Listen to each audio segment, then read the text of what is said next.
மிதுன ராசிக்காரர்களே, இந்த வீடியோ உங்களுக்கே தற்செயலா வந்ததுன்னு நினைக்காதீங்க. இப்போ இந்த மிதுன ராசி பலன் பார்க்குறீங்கன்னா அதுக்கு பின்னால ஒரு காரணம் இருக்கு.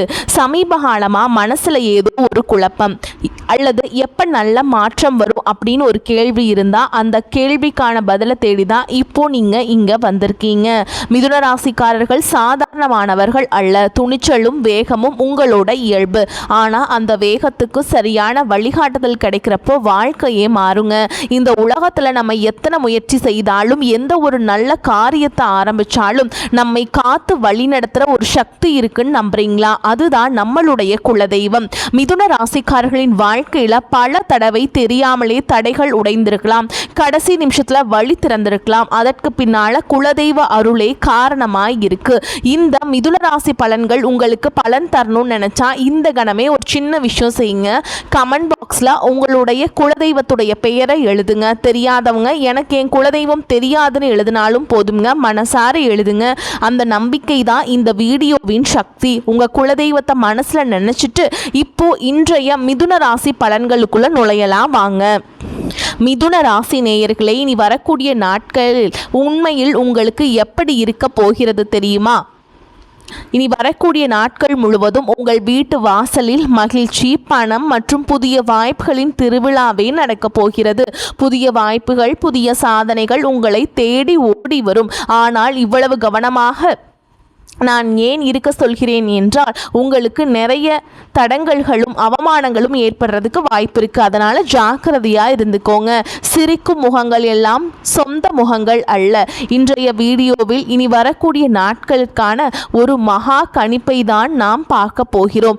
ஏனெனில் 5 பெரிய கிரகங்கள் இந்த காலகட்டத்தில் தங்களின் மகா பெயர்ச்சியை மேற்கொள்ள போகின்றன. அதனால் உங்கள் வாழ்க்கையில் என்ன தாக்கம் ஏற்படும், அந்த தாக்கம் சுபமாக இருக்குமா அல்லது அசுபமாக இருக்குமா என்று ஒவ்வொரு விஷயமும் உங்களுக்கு தெரிய வரப்போகிறது.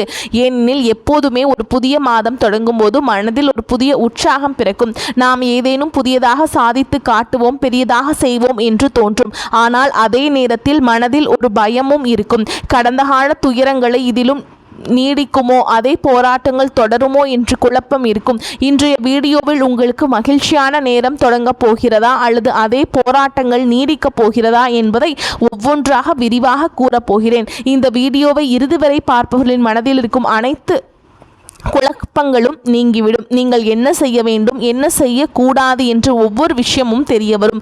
இதன் மூலம் இனி வரக்கூடிய நாட்களில் உங்கள் கனவுகளை நனவாக்கும் காலகட்டமாகவும் பல ஆண்டுகளாக ஆசைகளை நிறைவேற்றும் மாதமாகவும் அமையப் போகிறது. ஆனால் உங்களின் ஒரு சிறிய தவறு எல்லாவற்றையும் கெடுத்துவிடலாம். இந்த வீடியோவின் இறுதியில் நீங்கள் செய்ய வேண்டிய ஒரு மிக முக்கியமான பரிகாரத்தையும் நான் வழங்கி இருக்கிறேன். அதன் பிறகு உங்கள் அதிர்ஷ்டம் எப்படி மாறும் என்றால் மற்றவர்கள் உங்களை வியந்து பார்ப்பார்கள், உங்களுடன் பேசுவதற்கே ஏங்குவார்கள். வீடியோவை இறுதி வரை பார்த்தால் மட்டுமே ஒவ்வொரு விஷயமும் தெளிவாக புரியும். ஒருவேளை நீங்கள் வீடியோவை அலட்சியப்படுத்தி பாதியிலேயே விட்டுவிட்டால் உங்களுக்கு பெரிய வருத்தம் ஏற்படும். என் கையில் எல்லாம் கிடைக்கவிருந்த நேரத்தில் நான் எவ்வளவு பெரிய தவறு செய்துவிட்டேன் என்று தோன்றும். எனவே வீடியோவை இறுதி வரை பாருங்கள். நீங்கள் உங்கள் ஜாதகத்தை கணிக்க விரும்பினால், உங்கள் ஜாதகத்தை ஆழமாகவும் துல்லியமாகவும் ஆய்வு செய்து பிரச்சனைகளுக்கு தீர்வு காண விரும்பினால் உடனே நீங்கள் ஜோதிடரை அவர்கிட்ட போயிட்டு நீங்கள் நேராக பார்த்து உங்களுடைய ஜாதகத்தை கொடுத்து பலன்களை பெற்றுக்கொள்ளலாம். இந்த சேனலை சப்ஸ்கிரைப் செய்ய மறந்து விடாதீர்கள். ஏனெனில் உங்கள் ராசி குறித்த பல முக்கிய வீடியோக்கள் வரவிருக்கின்றன. இனி வரக்கூடிய நாட்களில் உங்களுக்கு நடக்க போகும் ஒரு பெரிய அதிரடி மாற்றம் என்ன, அதை பற்றி தாங்க பார்க்க போகிறோம். ஜூன் 2ஆம் தேதி என்ன இருக்குன்னா, குரு பகவான் கடக ராசிக்கு பயிற்சி ஆயிட்டாருங்க. 12 ஆண்டுகளுக்கு பிறகு குரு பகவான் தனது உச்ச ராசியான கடக ராசிக்கு செல்வது இப்போதுதான் நடக்கிறது. இதனால் ஏற்படும் சுப மற்றும் அசுப பலன்களை பற்றி வீடியோவில் அடுத்து பார்ப்போம். ஆனால் 12 ஆண்டுகளுக்கு பிறகு கிடைத்துள்ள இந்த வாய்ப்பை கைவிட்டு விடாதீர்கள். ஏனெனில் தேவகுரு பிரகஸ்பதி இப்போது உங்களின் அதிர்ஷ்டத்தை மிகவும் பலப்படுத்த போகிறார். அதன் பிறகு உங்களுக்கு பார்த்தீங்கன்னா சுக்கிரனும் கடகராசிக்கு போயிடுறாருங்க. கவனமாக புரிஞ்சுக்கோங்க. இப்போது லக்னத்தில் அமர்ந்திருக்கும் சுக்கிரன் உங்களின் தன ஸ்தானத்திற்கு செல்ல போகிறார். குரு பகவானும் 2ஆம் தேதியே உங்களின் தனஸ்தானமான கடகராசிக்கு வந்துட்டாருங்க. இதற்கு பின் பார்த்தீங்கன்னா கிரகங்களின் ராஜாவான சூரியன் மிதுன ராசிக்கு நுழைகிறாருங்க. அதே மாதிரி சூரியன் லக்னத்திலேயே அமர்வதை காண முடியும். ஜூன் 21ஆம் தேதி பார்த்தீங்கன்னா உங்கள் வாழ்க்கையே தலைகீழாக மாறக்கூடிய மற்றொரு பெரிய கிரக மாற்றம் நடக்கும். அன்று செவ்வாய் பகவான் ரிஷப ராசிக்கு செல்வார். செவ்வாய் உங்கள் 12ஆம் வீணான விரயஸ்தானத்திற்கு வரப்போகிறார். அவர் செலவு வீட்டிற்கே செல்லும் போது என்ன பலன்கள் கிடைக்கும்? அத்துடன் புதனும் கடகராசிக்கு வரப்போகிறார். புதனும் இங்கிருந்து தன வீட்டிற்கு வந்து விடுவார். இப்படி மாதம் முழுவதும் கிரகங்களின் பெயர்ச்சிகள் அதிகமாக காணப்படுகின்றன. எந்த ஒரு கிரகம் செயல்பட்டாலும் அதற்கேற்ற விளைவுகளையும் அது காட்டும். எனவே நேர்மறை மற்றும் எதிர்மறை என இருவிதமான பலன்களும் உங்களுக்கு கிடைக்கப் போகின்றன. நற்செய்திகளை கேட்கும் போது நீங்கள் மகிழ்ச்சியில் துள்ளி குதிப்பீர்கள். ஆனால் வீடியோவில் 3 எச்சரிக்கைகளும் கூறியிருக்கிறேன். அவற்றையும் நீங்கள் சரியாக பின்பற்ற வேண்டும். இல்லையெனில் கையில் அந்த லட்சுமியும் கோபித்து கொண்டு திரும்பி சென்று விடுவாள். இன்றைய வீடியோ உங்களுக்கு மிகவும் விசேஷமானது. இறுதி வரை இணைந்திருங்கள். சில சமயங்களில் வாழ்க்கையில் அதிர்ஷ்டம் நமக்கு துணையாக இல்லையோ என்று தோன்றும். கை வைக்கும் காரியங்கள் எல்லாம் கெட்டு போகிறது, நல்ல செய்ய போனால் கெட்டதாக முடிகிறது என்று நீங்கள் நினைக்கலாம். ஆனால் ஒரு விஷயத்தை நினைவில் கொள்ளுங்கள். சூரியன் உதிப்பதற்கு முன்பு இருள் மிகவும் அடர்த்தியாக இருக்கும். உங்கள் வாழ்க்கையிலும் இறைவன் நிச்சயம் நல்ல நேரத்தை கொண்டு வரப்போகிறார். அதனால்தான் இப்போது போராட்டங்கள் சற்று அதிகமாக இருக்கின்றன. இப்போது உங்களை அலட்சியப்படுத்தியவர்கள், உங்களை தாழ்த்தி மதிப்பிட்டவர்கள் நாளை உங்களின் உழைப்பிற்கும் வெற்றிக்கும் மற்றவரிடம் உதாரணம் காட்டுவார்கள். ஏனெனில் காலம் எப்பொழுதுமே ஒரே மாதிரியாக இருப்பதில்லை.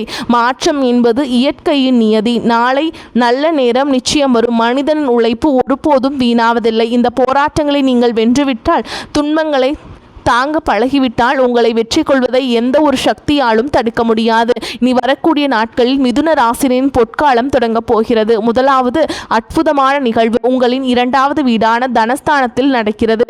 அங்கே குரு, சுக்கிரன் மற்றும் புதன் ஆகிய 3 கிரகங்களும் ஒன்றாக அமரப் போகின்றன. நான் முன்பே கூறியது போல குருவும் அதே மாதிரி சுக்கிரனும் புதனும் எங்கே வரப்போகிறார்கள். தனஸ்தானத்தில் இந்த 3 பெரிய கிரகங்கள் இணைவது ஒரு அரிய மகாலட்சுமி யோகத்தை உருவாக்குகிறது.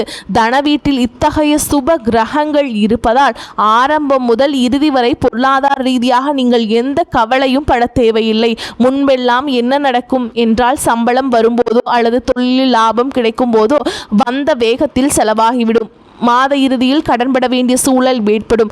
ஆசைகளை தியாகம் செய்ய வேண்டியிருக்கும். ஆனால் இந்த 3 கிரகங்களும் தன வீட்டில் அமர்ந்து உங்கள் பொருளாதாரத்தை மிகச் சிறப்பாக சமநிலைப்படுத்த போகின்றன.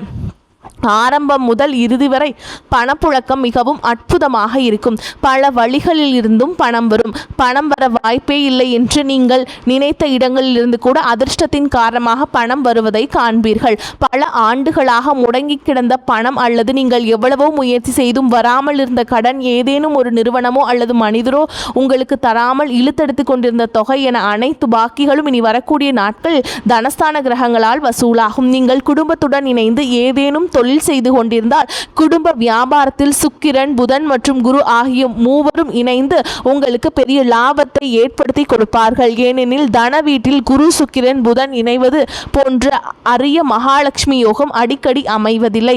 அதுவும் 12 ஆண்டுகளுக்கு பிறகு குரு இங்கே வந்திருப்பதால் இதன் தாக்கம் நிச்சயம் உங்கள் வாழ்க்கையில் பிரதிபலிக்கும். ஆனால் நீங்கள் சில விஷயங்களில் கவனமாக இருக்க வேண்டும். இல்லையெனில் காரியங்கள் கெட்டுவிடும். வரும் லக்ஷ்மியும் தடைபட்டு விடுவாள். நீங்கள் செய்யக்கூடாத அந்த ஒரு தவறை பற்றி வீடியோவில் அடுத்து கூறுகிறேன். அது உங்களை அறியாமலேயே உங்களுக்கு பெரிய நஷ்டத்தை ஏற்படுத்தி விடக்கூடாது. அடுத்ததாக 2வது அற்புதமான நிகழ்வு.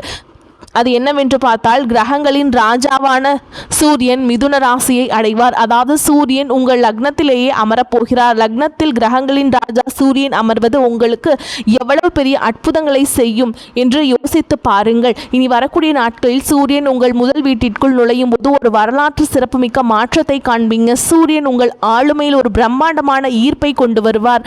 சில மனிதர்களை பார்த்தால் முகம் எவ்வளவு பிரகாசமாக இருக்கிறது, எவ்வளவு கம்பீரமாக இருக்கிறார்கள் என்று தோன்றும் அல்லவா? அந்த தேஜஸை சூரிய பகவான் உங்களுக்கு வழங்குவார். மற்றவர்கள் உங்களை நாடி வரவும் உங்களுடன் பேசவும் விரும்புவார்கள். அத்துடன் உங்களோட ஒரு தலைமை பண்பு பிறக்கும். ஏனெனில் முதல் வீடு என்பது நமது ஆளுமை, எண்ணங்கள் மற்றும் குணாதிசயங்களை குறிப்பதாகும். நீங்கள் ஒரு தலைவனை போல அனைவரையும் அரவணைத்து செல்வீர்கள். தொழிலில் நீங்கள் எடுக்கும் முடிவுகள் அனைத்தும் சாதகமாக இருக்கும். மிதுனராசி நேயர்களே, இதை நீங்கள் குறித்து வைத்துக் கொள்ளலாம். லக்னத்தில் சூரியன் வருவது சாதாரண விஷயம் அல்ல. அதுவும் பலமான நிலையில் இருப்பதால் மிக சிறந்த யோகம் உண்டாகும். நீங்கள் அரசு வேலையில் இருந்தால் சூரியன் உங்களுக்கு பெரிய வாய்ப்புகளை வழங்குவார். தடைபட்ட அரசு காரியங்கள் ஏதேனும் இருந்தால் அவை இனி வரக்கூடிய நாட்களில் முழுமையாக நிறைவேற பலமான வாய்ப்புகள் உள்ளது. அன்று கிரகநிலைகளை ஏற்படும் அதிரடி மாற்றத்தை கேட்டால் உங்கள் மனமே வியப்பில் ஆளும். கவனமாக கேளுங்கள், ஏனெனில் மகிழ்ச்சி, பணம் மற்றும் வாய்ப்புகளின் திருவிழா உங்கள் வாசலில் காத்திருக்கிறது. இனி வரக்கூடிய நாட்களில் செவ்வாய் பகவான் ரிஷப ராசிக்கு செல்வார்.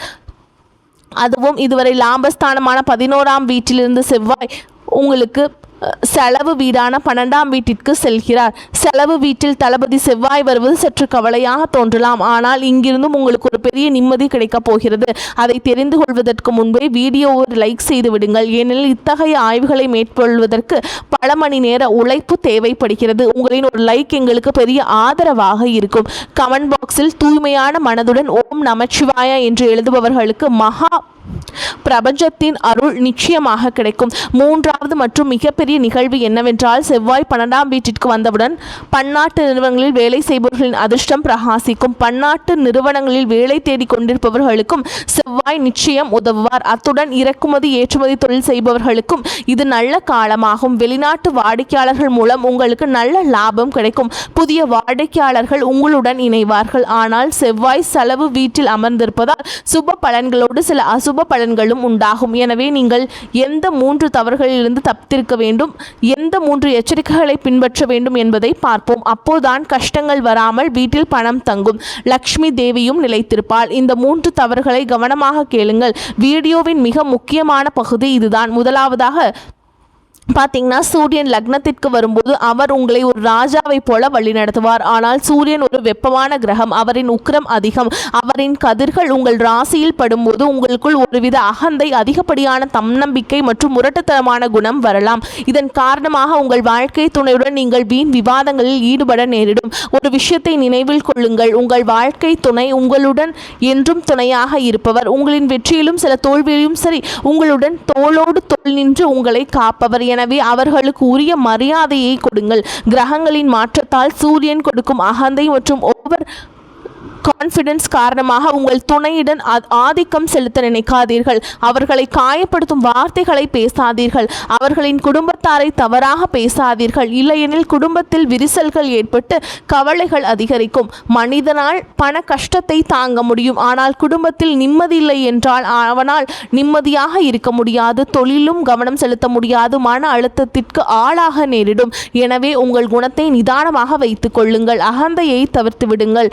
நான் தான் சரி என்ற பிடிவாதத்தை விட்டுவிடுங்கள். இரண்டாவதாக, செவ்வாய் செலவு வீடான 12ஆம் வீட்டிற்கு வருகிறார் என்று கூறினோம். 12ஆம் வீடு என்பது கண்களை குறிக்கும் என்பதால் உங்கள் கண்களில் எரிச்சல், தலைவலி அல்லது தூக்கமின்மை போன்ற பிரச்சனைகள் வரலாம். எனவே மொபைல், கணினி போன்ற திரைகளை பார்க்கும் நேரத்தை சற்று குறைத்து கொள்ளுங்கள். அது உங்கள் ஆரோக்கியத்திற்கு நல்லது. மூன்றாவது எச்சரிக்கை என்னவென்றால், செவ்வாய் இங்கே அமர்ந்து உங்களுக்கு பல வீண் செலவுகளை ஏற்படுத்துவார். இனி வரக்கூடிய நாட்களில் செலவுகளின் மாதமாக மாறிவிடக்கூடாது என்றால் உங்கள் கைகளை சற்று கட்டுப்படுத்தி கொள்ளுங்கள். மனிதனுக்கு சற்று பணம் வரும்போது பேராசை கண்களை மறைத்துவிடும். வீட்டில் சிறிய ஃப்ரிட்ஜ் இருந்தால் பெரிய ஃப்ரிட்ஜ் வாங்க வேண்டும் என்று, சிறிய டிவியாக இருந்தால் பெரிய LED டிவி வாங்க வேண்டும் என்று மனம் அலைப்பாயும். செவ்வாயின் நிலை உங்களுக்கு பன்னாட்டு நிறுவனங்களில் நல்ல வாய்ப்புகளையும் தொழில் முன்னேற்றத்தையும் கொடுத்தாலும் செலவுகளை கட்டுப்படுத்துவதில்லை என்றால் எதையும் சேமிக்க முடியாது. ஒரு கையில் வருவது மறு கையில் செலவாகிவிடும். எனவே செலவுகளில் கவனம் செலுத்துங்கள்.